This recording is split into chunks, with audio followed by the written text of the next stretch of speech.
everyone, welcome to the very first episode of Above the Treeline. My name is Marcus Strange and I'm the Program and Partnership Director for the Montana Wildlife Federation. Now, you're probably wondering, what is Above the Treeline? It's a great question.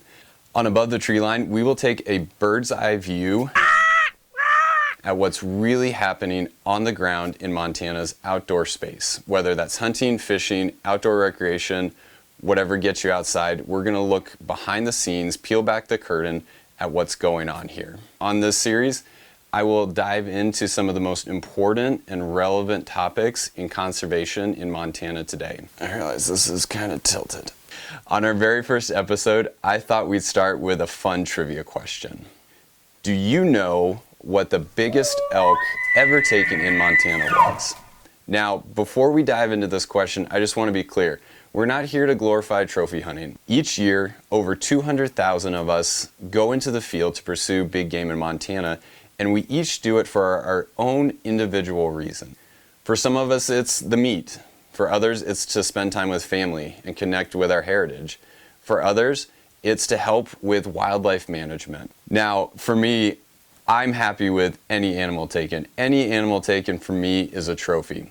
But let's get back to the question. In 2016, Montana bow hunter Steve Felix had his name etched into the annals of Montana elk hunting lore when he bagged the biggest elk ever taken in Montana.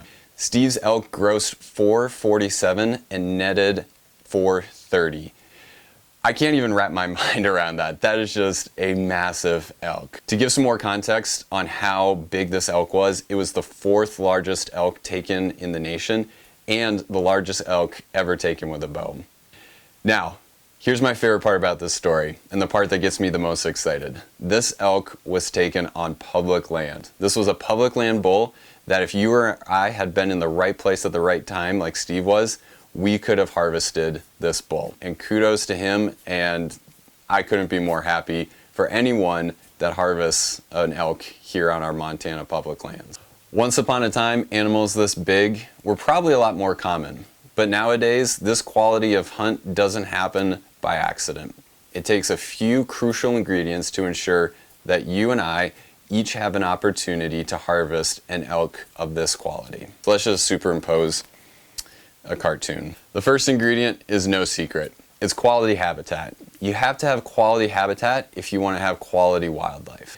Next, it takes dedicated and committed wildlife managers who collaborate with hunters to ensure that the best available science is implemented on the ground. And finally, it takes sufficient funding to ensure that public access, quality habitat, and healthy wildlife are available for all of us to enjoy. If you can't pay for it, it's not going to happen. You stir all these ingredients together, and the result is opportunity. You smell it? Which in the end is what we all want and what this channel is about.